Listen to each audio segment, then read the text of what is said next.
今天我们又来看房了，大家可以看到我这个背景啊，就知道我们不是在别墅里面，我们今天是来看公寓。相对看房日记来说，我们很少去看公寓，因为我个人其实不太喜欢公寓。但是今天这一套公寓有点不一样，有哪里不一样？我们进去看一下。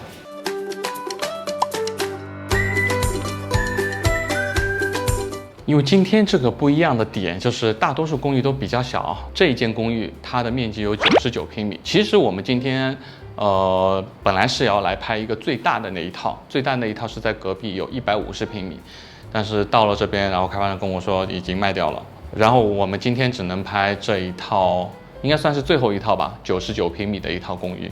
我们通常会把价格放在视频的最后跟大家说，今天我们就破格。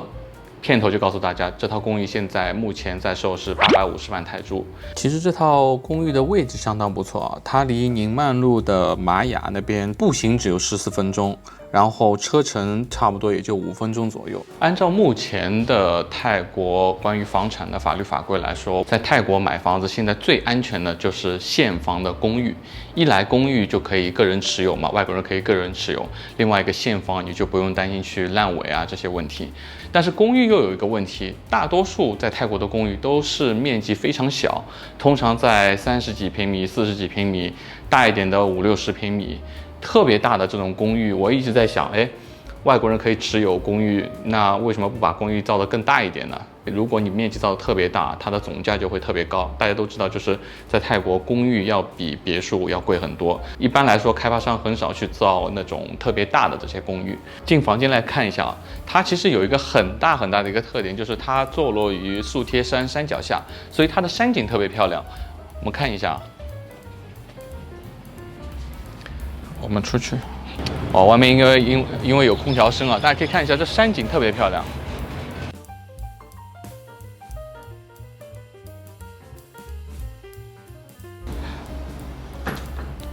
所以一来这个景特别漂亮，二来就是它的面积。我们一个一个说吧，这边应该就是一个客厅，因为它是可以放一个电视机。然后我觉得这房子一家3口住的话，还算是宽敞吧。然后这边就是一个客厅。然后这边一个餐厅，餐厅区域大家可以看，它的布置也就够一家3口居住。如果一家5口的话，我觉得就很局促了，因为它一共是2房，它是2房2卫啊，然后2厅。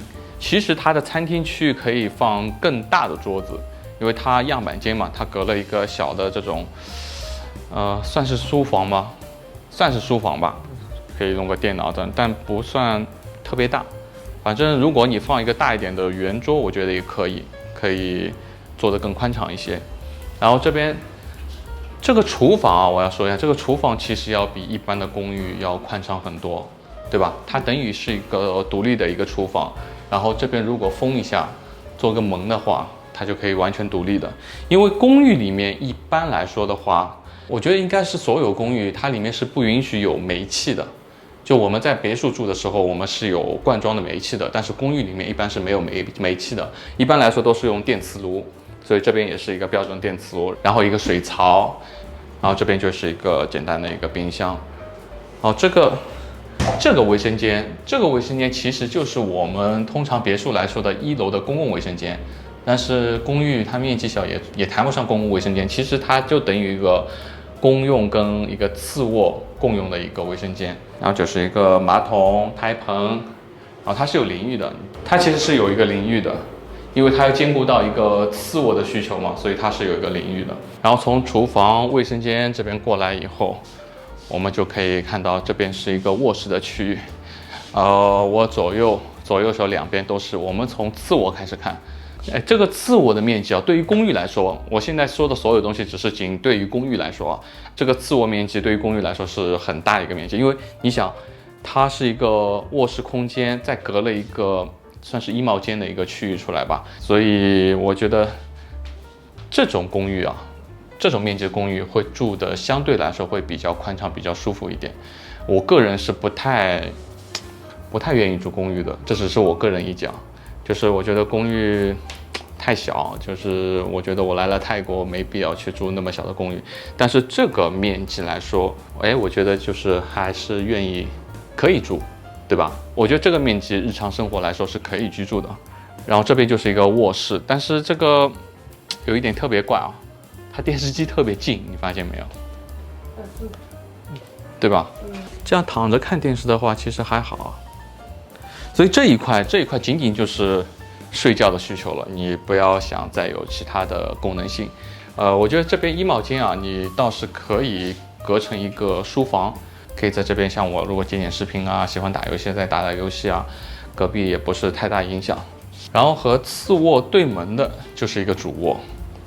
其实大家仔细看啊，主卧的空间跟次卧差不多，我觉得两间差不多，因为主卧它没有分割一个独立的衣帽间的区，它只是在这边有一个梳妆台，然后这边做了一个橱。然后主卧跟次卧有一个最大的区别，就是主卧是有卫生间的，独立的卫生间。主卧的卫生间里面真的别有洞天，就是大家知道。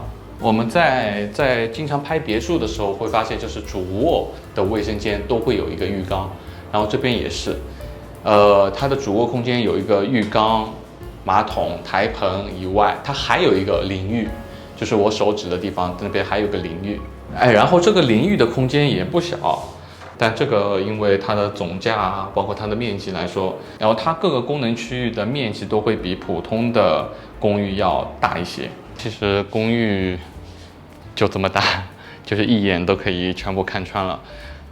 我觉得这种房子适合哪些人呢？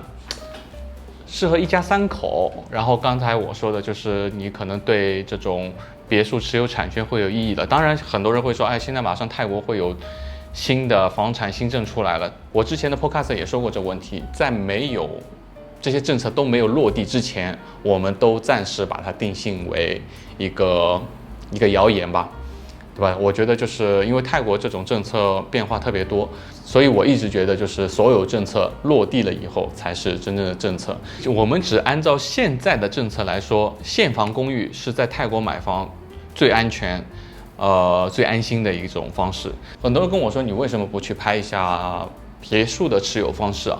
因为别墅不管是从30年、90年的租赁产权来说，还是从公司持有的角度来说，还是泰国人代持的角度来说，这3种方式，你任何一种方式都会有被人诟病的一个槽点。所以我说，你买别墅的话，你肯定要有一个好的心态。如果你没有一个好的心态的话，我觉得，这种大面积的现房公寓，我觉得是你一个不错的选择。我觉得应该是个最好的选择吧，只是说你的口袋也要深一点，对吧？因为850万来说的话，其实你能买一栋不错的别墅了。然后这个850万啊，跟很多别墅的区别就是它是拎包入住，所有你看到的东西所见即所得，就是反正你看到的所有东西都是包括在这850万之内的。因为刚才我问了一下这个开发商，就是他原价这套房子是要卖到1000万。然后现在是850万，因为好像就是最后一套了嘛，850万，所以这个性价比高不高，我觉得就是因人而异，大家自己去衡量吧，对吧？然后我们下一期还是去看别墅。然后今天带大家看了这样一种大面积的公寓，我觉得就给大家提供了另外一种可能性。因为在清迈你买房就是除了公寓就是别墅嘛，我觉得这样大面积的一个公寓可以提供大家一种安全的持有方式，另外一个就是说可以有一个舒适的生活环境。大家是觉得我花800-900万买这样一个大面积的公寓好，还是花800-900万买一套独栋的别墅好？欢迎大家在下方留言。如果大家喜欢我们的看房日记，欢迎关注、订阅、分享太太了。我们下期见，拜拜。